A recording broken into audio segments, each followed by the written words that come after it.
여러분, 오늘날 무신론자들은요, 우리 하나님 기독교를 공격할 때 자주 사용하는 메뉴가 있습니다.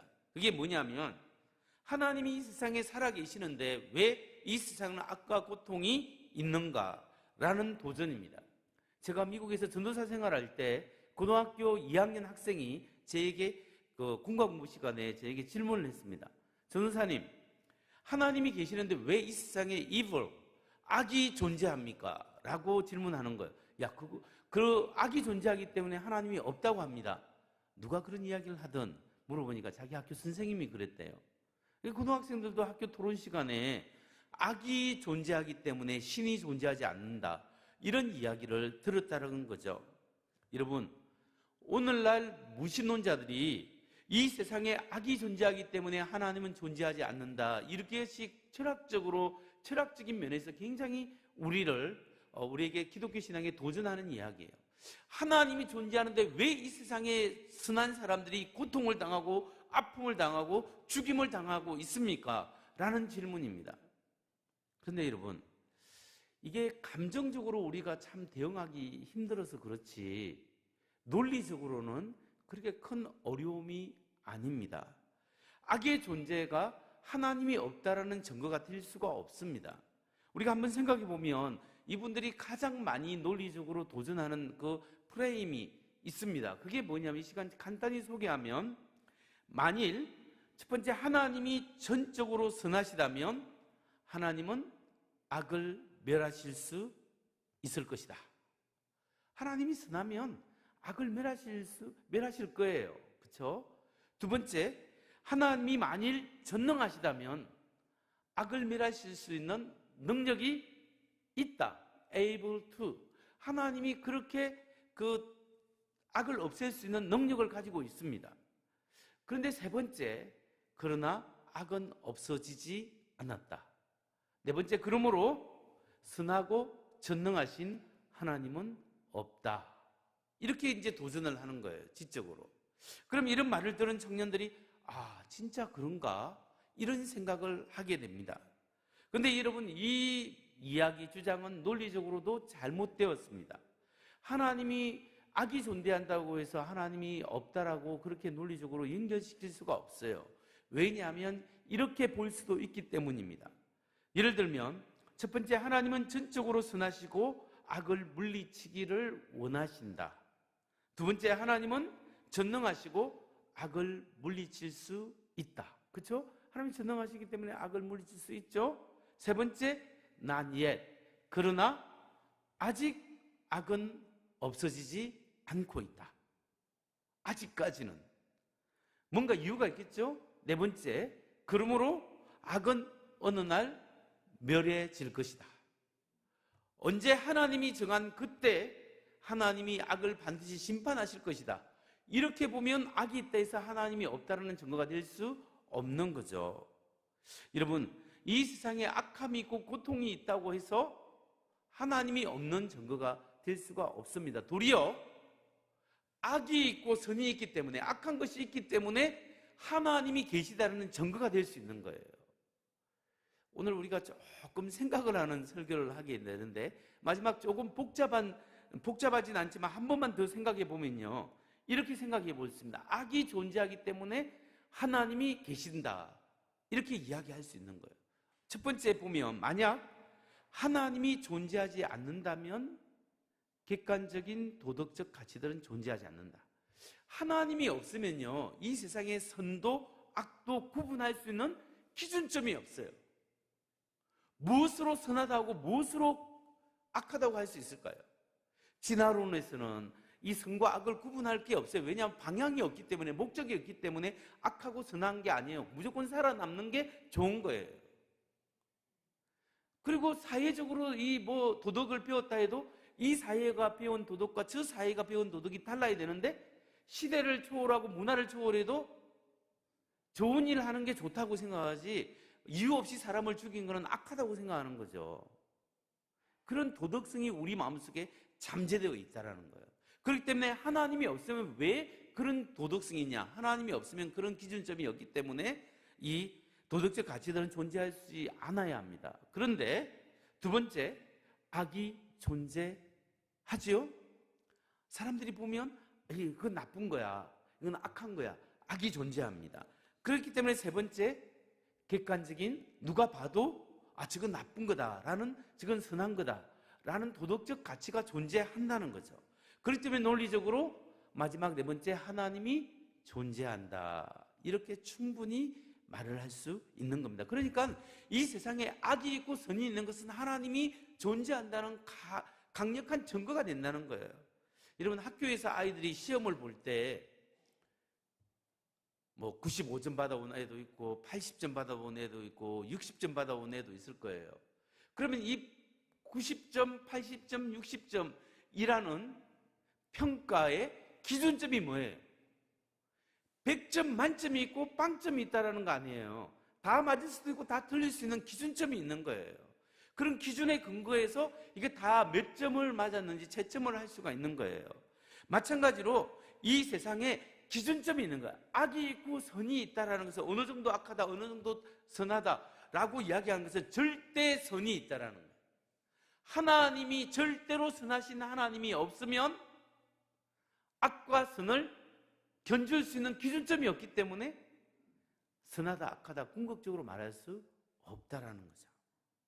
여러분, 악과 선이 있다라는 것은 하나님이 계시다라는 증거입니다. 그러면 악과 선이 세상에 존재하기 때문에 하나님이 계시다라는 증거가 된다 할 때 즉각적으로 떠오르는 생각이 뭘까요? 그것은 하나님이 계시는데 왜 이 세상에 그러면 악이 있냐? 하나님이 악을 만들었습니까? 라는 질문이 있잖아요. 여러분, 하나님이 이 세상에 고통과 악을 일부러 악한 것을 만들었을까요? 하나님은 원래 거룩하시기 때문에 악한 것을 만들지 않아요. 악을 도모하지 않으세요. 그리고 하나님은 악을 만들 수 없는데 어떻게 해서 그러면 악이 이 세상에 들어오게 되었을까요? 어떻게 죄와 고통이 이 세상에 들어오게 되었죠?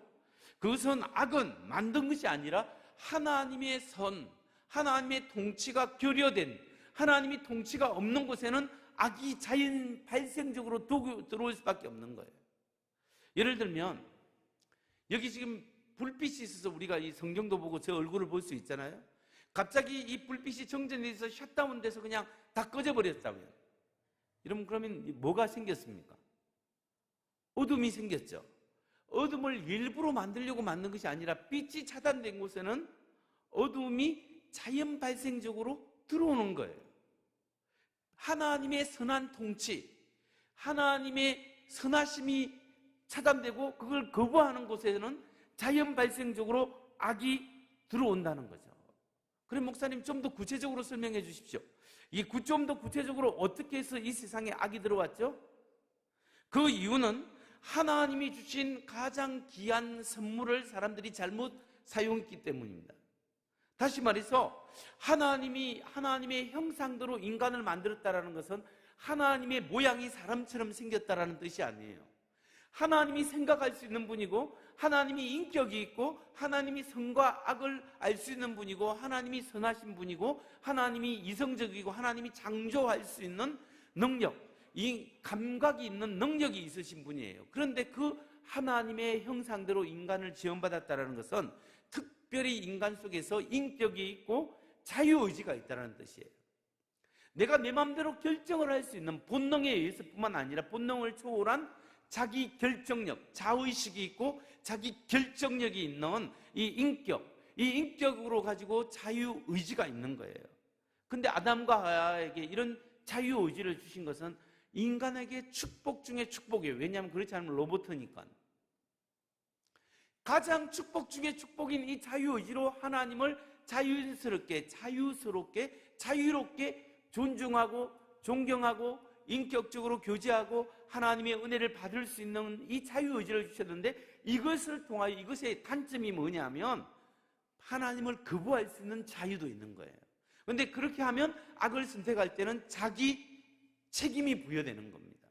인간이 그런 걸 다 알 수 있는 거예요. 지금 우리가 하나님을 아는 것보다 아담과 하와는 절대적으로 하나님을 더 리얼하게 느낄 수 있었습니다. 그런 자기 의지를 가지고 자유의지를 가지고 하나님을 선택하고 하나님과 교제하는 것을 반대하고 하나님이 금하신 악을, 죄를 선택했다라는 거예요. 그러니까 하나님의 교제가 끊어졌고 하나님의 교제가 끊어진 속에 전적으로 인간이 타락하고 하나님을 알 수 있는 능력이 사라져버린 거죠. 그런데 하나님의 긍휼하심으로 인간의 이성과 양심을 통하여 하나님을 좀 알만한 것을 넣어주신 거예요. 그래도 여러분, 하나님의 은혜가 차단되고 하나님을 거부하는 곳에서는 자연스럽게 악이 찾아오는 거예요. 우리가 예수 믿고도 마찬가지예요. 하나님께서 원하시는 뜻을 알면서도 의도적으로 거부하고 불순종하면 하나님의 은혜에서 끊어졌잖아요. 사울이 그랬잖아요. 그렇기 때문에 인간의 타락 때문에 이 세상에 죄가 들어온 거예요. 고통이 들어오고 죽음이 들어오고 악이 들어온 거예요. 그러면 어떤 사람은 이렇게 이야기합니다. 목사님, 하나님이 인간에게 자유의지를 주더라도 악을 선택하지 않도록 만들면 되지 않습니까? 자유의지를 주면서도 악한 것을 선택하지 않도록 만들어주면 되지요. 왜 그렇게 하지 않았습니까? 라고 질문할 수가 있어요. 그런데 그렇게 완벽한 세상을 만들 수 과연 있을까요? 하나님께서 전지전능하시고 모든 것을 할 수 있기 때문에 하나님은 다 하세요. 그런데 하나님이 전능하다라는 뜻은 말이 되는 것을 할 수 있다는 뜻이에요. 예를 들면 여러분, 완전히 동그랗고 완전히 동그라면서 완전히 세모꼴을 만들 수 있습니까? 어떻게 생각하세요? 하나님이 깊은 계곡이면서 평평한 동시에 평지를 만들 수 있을까요? 전능하신 하나님도 들지 못하는 바위를 만들 수 있을까요? 철학 수업에 교수님이 처음 질문하는 내용이 바로 그거예요. 신도 들 수 없는 바위를 신이 만들 수 있을까? 이 세 가지 예에서 문제가 뭐예요? 말이 안 된다는 거예요. 모순점이 있다라는 거예요. 그러니까 하나님이 전능하다라는 뜻은 하나님이 말이 되는 것을 할 수 있던 분이에요. 하나님이 전능하시고 거룩하시기 때문에 하나님이 할 수 없는 게 있어요. 그게 뭘까요? 하나님은 거룩하기 때문에 악을 행하지 못해요. 하나님은 거짓말을 하지 않으세요. 하나님은 실수를 할 수 없는 분이에요.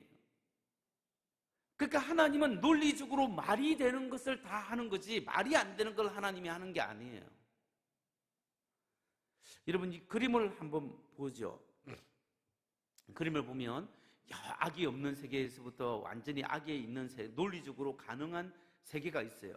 그런데 이 세계에 자유의지를 어느 곳이라도 탁 집어넣으면 완전히 악이 없는 세계에도 자유의지를 집어넣으면 몇몇 사람들은 하나님을 거부할 가능성이 있어요.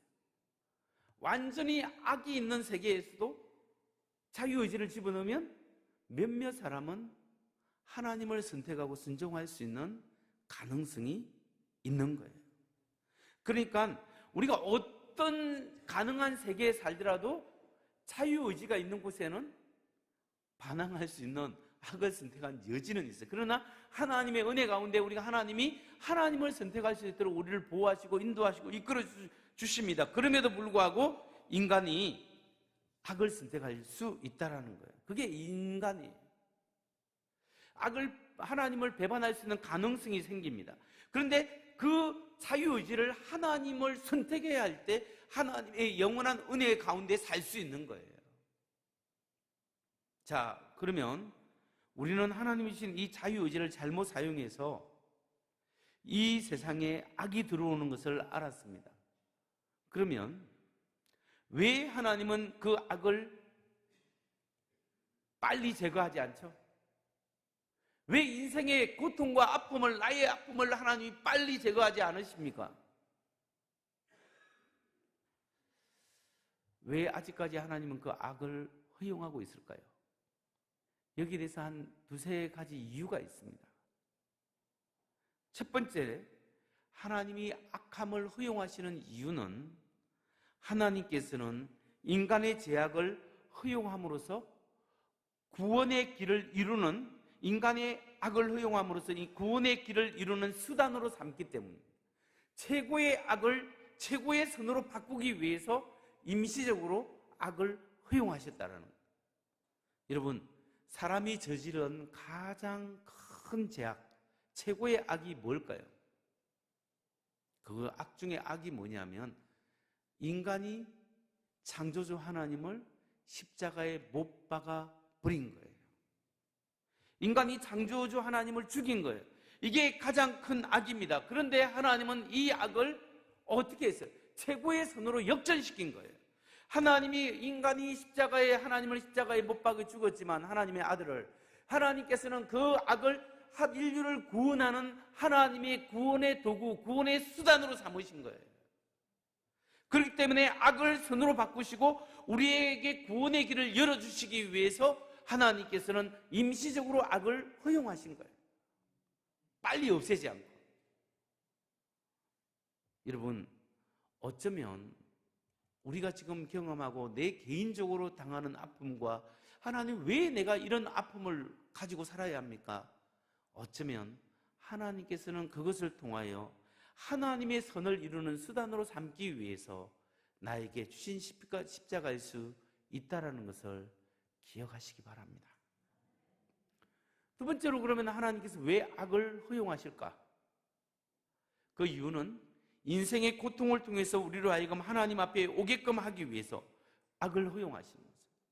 인생의 역경과 아픔과 예기치 못한 사건, 사고와 그 아픔을 통하여 하나님을 좀 만날 수 있도록, 그렇지 않으면 이 교만한 사람이 너무 승승장구되어 가면 타락할지언정 하나님 앞에 돌아오지 않습니다. 그러니까 하나님이 돌아오라고 고통과 아픔을 통하여 소리치는 거예요. 그래서 영국의 C.S. 루이스는 이렇게 이야기합니다. 하나님은 우리에게 기쁨을 통해서 속삭이시고 양심을 통해서 말씀하시며 고통을 통해서 소리치신다. 고통이란 기머거리 세상을 일깨우는 그분의 메가폰이다. 하나님께서 이 고통을 통하여 우리에게 말씀하고 소리치는, 제발 돌아오라. 어쩌면 하나님의 섭리 가운데 하나님께서 코로나 바이러스를 허용하신 이유도 하나님께서 우리에게 소리칠 수 있습니다. 제발 그 제약된 입 좀 다물어라. 제발 좀 하나님의 영광을 위하여 좀 살아라. 다른 사람에게 상처 주는 그 거리를 좀 두어라. 그리고 이 고통과 이 답답함 속에서 하나님만 좀 바라보아라. 이 하나님께서 하나님 앞에 엎드릴 수 있도록 기회를 주는 것일 수 있을 수 있다는 거예요. 고통은 하나님께 오라는 하나님의 신호라는 사실을 기억하시기 바랍니다. 세 번째, 하나님께서 왜 우리에게 인생의 고통을 허락하실까? 왜 인생의 고난을 허락하는 그 이유는 고난을 통해서 성숙한 하나님의 사람으로 만들어가기 위해서, 고난을 통해서 우리의 신앙을 성숙하게끔 이끌어가기 위해서 하나님께 인생의 어려움과 아픔을 주는 거예요. 여러분, 정말 이 교회사에서 하나님의 사람들, 하나님 앞에 정말 헌신된 사람은 인생의 역경과 고통을 경험하지 않는 사람이 거의 없어요. 욥도 하나님을 그렇게 잘 경외했지만 자기 눈으로 보고 정말 자기 귀로로 들은 하나님을 자기 눈으로, 자기의 삶으로 직접 체험한 것은 그 아픔과 말할 수 없는 고통을 통하여 하나님을 보게 된 거예요. 이런 섭리 때문에 사도 바울은 로마서 5장 3절 4절에서 이렇게 말씀합니다. 다만 이뿐 아니라 우리가 환난 중에도 즐거워하나니 이런 환난은 인내를, 인내는 연단을, 연단은 소망을 이루는 줄 알미로다. 환난은 인내를, 인내는 연단을, 연단은 소망을 이룬다. 그러므로 우리가 환난 속에 기뻐하는 것은 우리에게 이 과정을 겪고 나면 하나님의 거룩한 사람으로 성숙해 있기 때문에 하나님이 이것을 허락할 수 있는 겁니다. 그렇기 때문에 아플 때 주님 앞에 나오시는 여러분 되시기를 주의 이름으로 축원합니다. 마지막으로 꼭 하나 더 기억할 것이 있습니다. 우리가 고통의 시간에, 고난의 시간에 있을 때 꼭 기억해야 할 때가 있습니다. 너무 기가 막힌 어려움을 당하면요, 사람들이 뭘 생각하냐면 나뿐이다. 나뿐이다. 엘리사가 로뎀 나무에 갇혀 지쳤을 때 이 다 선지자들은 다 죽었고 나 혼자만 남았습니다. 이 생각을 하게 되는 거예요. 그게 번아웃 되는 거예요.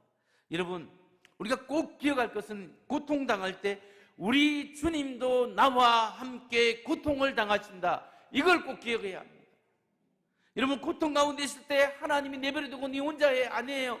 하나님이 내 옆에 붙어서서 나와 함께 고통을 다하시고 아파하시고 함께 하신다는 것을 믿으시기 바랍니다. 하나님이 하나님의 아들이시지만 위에 팔자만 계시고 너희 구원을 이루라가 아니라 인간의 몸으로 오신 거예요. 그리고 우리를 위하여 고통의 십자가를 지신 거예요. 육체적 아픔을 당하신 거예요. 그러나 예수님께서 육체적 아픔뿐만 아니라 정신적인 고통도 당하신 거예요. 우리가 흔히 생각할 때 예수님께서 십자가를 질 때 그 얼마나 아프셨는가. 육체적 고통만 생각하는데 영혼의 고통, 아픔도 지옥의 경험을 하나님의 아들이신 예수님이 하신 거예요. 마가복음 오늘 본문 15장 33절에 보면 제6시가 되매 온 땅에 어둠이 임하여 제9시까지 계속하더니, 어둠이 임하여 제3시간 동안 하늘이 캄캄해졌어요. 이게 뭡니까? 세상을 향한 하나님의 진노와 하나님의 심판이, 6월절 날에 마치 그 어둠 속에서 하나님의 천사들이 사람의 그 장자의 생명을 뺏어가듯이 칠흑 같은 암흑 속에 하나님의 심판, 세상의 인류의 죄를 향한 하나님의 심판이 여기 있어요. 마치 어린 양 대신 예수님께서 우리 죄를 대신해서 그 모든 인류의 죄를, 하나님의 진노를 그분 위에 쏟아 부으신 거예요. 근데 여기에 특이한 점은 예수께서 큰 소리를 지르시더라. 마가복음 15장 34절 말씀을 보세요. 제9시에 예수께서 크게 소리 지르시되 엘리 엘리 라마 사박다니 하시니 이를 번역하니 나의 하나님 나의 하나님 어찌하여 나를 버리셨나이까. 나의 하나님 나의 하나님 어찌하여 나를 버리셨나이까. 왜 이렇게 예수님께서 소리를 질렀을까요? 육체적 고통뿐만 아니라 예수님은 하나님 아버지로부터 버림받은 그 아픔, 하나님과의 분리될 수 없는 하나님, 끊어질 수 없는 삼위일체 하나님 중에 하나님께서 그 분리되심, 영혼의 아픔을 경험한 거예요. 이 하나님과의 분리가 뭔지 아세요? 인간이 하나님과의 분리가 곧 죽음이요 지옥이에요. 사람이 하나님 앞에, 지옥이 다른 것이 아니라 하나님의 은혜와 하나님의 긍휼과 자비하심이 전혀 없이 완전히 차단된 곳이, 인간이 자기 마음대로 살겠다 해서 그렇게 살아가고 고립되어 살아가는 것 자체가 결국 지옥이에요. 예수님께서 이 십자가 위에서 하나님 아버지와 철저히 분리되는, 이 정신적 진짜 분리가 아니라 이런 아픔을 통하여 영혼의 분리 될 만큼 아픔을 경험하고 지옥을 경험한 것, 이것이 지옥이에요. 하나님과의 영원한 분리가 지옥인데 이미 예수님은 육체적 고통뿐만 아니라 영혼의 아픔, 지옥의 아픔을 경험한 거예요. 이 죄악 때문에 찾아온 이 악과 고통, 하나님께서 언젠가는 이것을 완전히 도말하시고 완전히 심판하시겠지만 하나님의 뜻을 이루기 위해서는 하나님께서 크리스찬에게만 빛을 보여주고 크리스찬에게만 맑은 공기를 줄 수 없기 때문에 하나님이 모든 사람에게 빛을 비추시고 모든 사람에게 이 탁한 공기를 주고 모든 사람에게 똑같이 대하듯이 하나님께서 지금은 그렇게 하고 있지만 하나님의 때에 이 악과 고통을 제거하실 그날이 있다는 거예요. 그렇기 때문에 우리가 고통과 아픔을 당할수록 누굴 바라봐야 합니까? 주님 바라봐야 합니다. 하나님 바라봐야 합니다. 여기에 우리의 해결책이 있다는 겁니다. 어디에서 여러분 우리에게 새로운 힘을 얻겠습니까? 주님을 바라보십시오. 예수님을 바라보십시오. 주께서 오늘을 극복할 수 있는 새로운 힘을 주실 줄 믿습니다.